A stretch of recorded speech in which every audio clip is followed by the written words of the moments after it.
month of Ramadan, my brothers, forgive me, man, forgive me, wallahi. The month of Ramadan is not a festive month. It's not a month for dancing and singing and making sweet. We have sweet stores in Sydney, we have sweet shops that are traditional. They have sweets that are only made in the month of Ramadan. You know what I ask really? What are you celebrating about, bro? I just want to know, in the month of Ramadan, in the month of Quran and Tahajjud, what are you celebrating about? It's supposed to be the month of fasting. You eat little and you do more. You're supposed to actually starve. The Prophet of Allah used to break his fast on simple foods.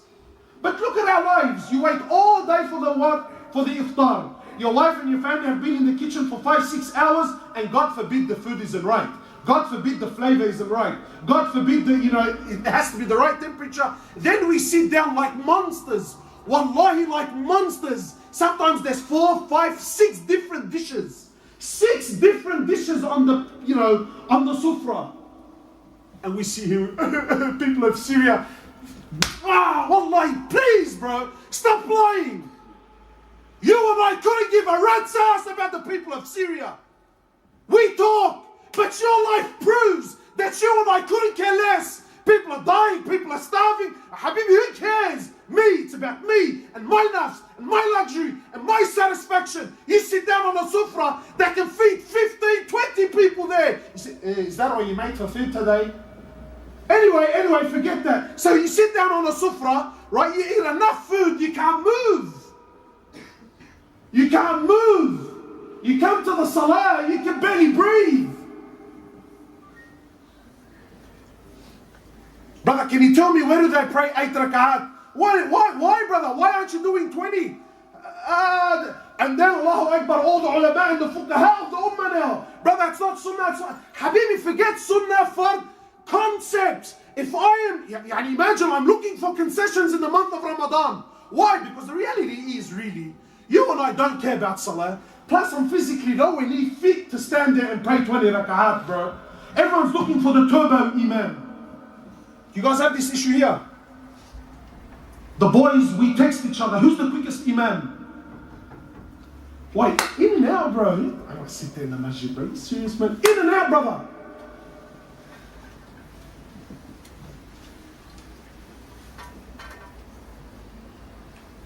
You know, sometimes, wallahi, I ask myself, imagine those Sahaba who gave their lives for this ummah, gave their lives for Allah. Imagine they were able to see this generation now and see what they gave their lives for. Imagine how bitter that feeling would be. Imagine how bitter that, just hypothetically speaking, imagine what, you grab Hamza radiallahu ta'ala anhu and say, Hamza, look, just come here for a brother, just come here for a moment, brother. I just want to show you the ummah that you gave your life for, huh? Look at its condition. Look at the way they carry on in the month of Ramadan. Imagine how disappointed you would be, man. Imagine how disturbed you would be.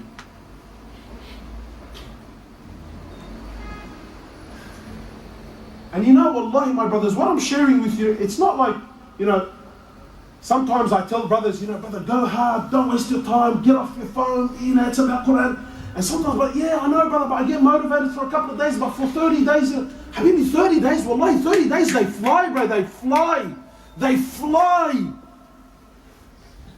But because we have no program, we have no schedule, we have no God-fearing people around us that we can hang out, get some advice from them. What should I do? How should I spend my day? You don't have any plan, within the first 10 days, what do I want to achieve in the next, 15? Habibi, it's just whatever, bro. Kullu meshi. That's why the month of Ramadan comes, the first few days, people are praying outside, and then it's what?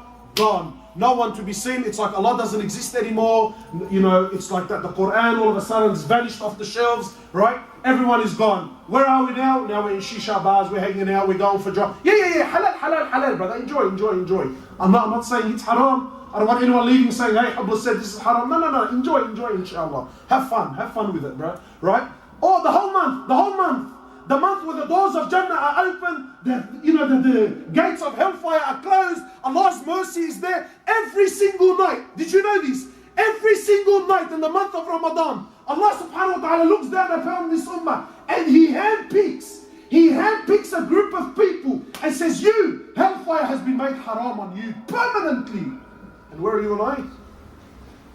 Every night in the month of Ramadan, my chance and my opportunity. Imagine, Allah handpicks. Allah handpicks every night in the month of Ramadan. He chooses those people whom He says, you, hellfire has been made haram permanently. Where are you and I? Where?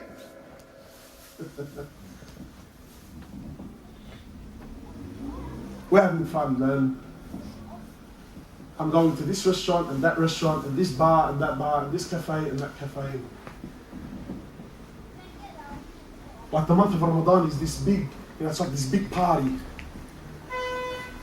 You come to the Muslim streets in the month of Ramadan. And yeah. While it looks very nice on the outside, it looks like, oh yeah, look, everyone is... You have no idea how much. You see, Shaitan has worked so hard. In the month of Ramadan, he actually needs the vacation anyway. Shaitan can be chained up in the month of Ramadan, and trust me, Habibi, he's like this. He's kicking back, having a cup of coffee, he's looking at us and he's laughing. You know why? It's like a fan. Sometimes you spin a fan so much that you can let it go and it's going to spin for a long time after you. Habibi, Shaitan has been spinning you and I so much for the last 11 months. Shaitan's been playing with you and I. Trust me, he can leave you, forget Ramadan, he can leave you for another 6 months and he wouldn't even have to lose a moment of sleep over it. Why? We're in cruise control, Habibi. But when it comes to dunya, we all understand. Sometimes I speak like this, brothers tell me, but that's a bit harsh. What do you mean? I can't make phone calls. I say, brother, forget me. If the local bank here, your local bank, if your local bank called you and said to you, Mr. Muhammad Khan, whatever your name is, brother, subhanAllah, we've chosen you from our database. Today the bank is feeling generous, We've chosen you from our database. We want you to come into the bank today. We're going to take you downstairs to our vault. We're going to open up the vault and we're going to give you 2 hours, Mr. Khan. We're going to give you 2 hours, Mr. Khan. Come into the vault, 2 hours. Do as you please. Take what you want, when you want, as much as you want. Some of you are already smiling. 2 hours. 2 hours, Kazan, you need half an hour, man. Why? Because you understand money, bro. If the bank gave me 2 hours and they said I can take what I want, Habibi, I'm going to call every member of my family and tell them to come down with lorries and trucks and whatever you call them in this country, bro. I ask you by Allah, if you were in that bank vault for 2 hours, would you have time to answer your phone?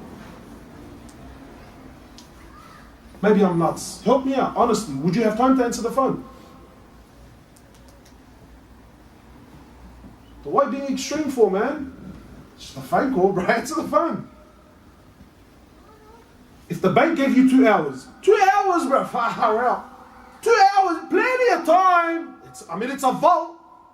It's not a football field, it's a vault. 2 hours. I'm telling you, if your mum called you, would you answer the phone? Would you have time to jump online and see what's happening? Would you take a nap?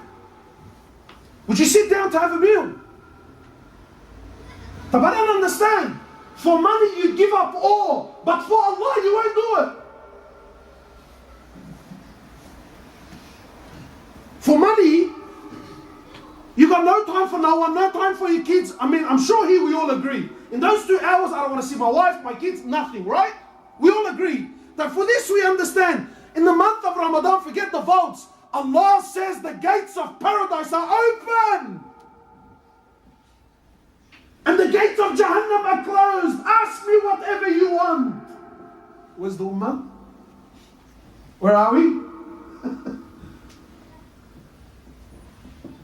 That was a lovely iftar last night, brother. That was a lovely iftar. Is iftar halal or haram? Halal. Halal, halal. I don't want anyone leaving saying Hoblos was saying in the masjid that iftars are haram. No, it's perfectly halal. But you know as well as I do, most of our iftars, where are you praying your maghrib? When you're invited to someone's house and you're having your iftar, where are you praying your maghrib? Be honest with me, where? At home. You know, for the last few years I've been telling brothers, brother, you know, in the month of Ramadan you should be praying your maghrib in the masjid. They look at me like I'm smoking some sort of weed that's exclusive in Australia or something. Brother, you want me to pray maghrib in the masjid?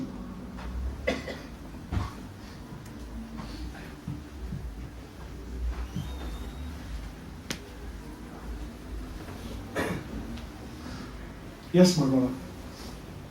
In the month of Ramadan, you should be praying your maghrib in the masjid. In the month of Ramadan, when the whole world is sitting at the home and sitting in their restaurants and sitting, yes. Brothers, please put your phones away, please. No one to be recording, please. Yeah.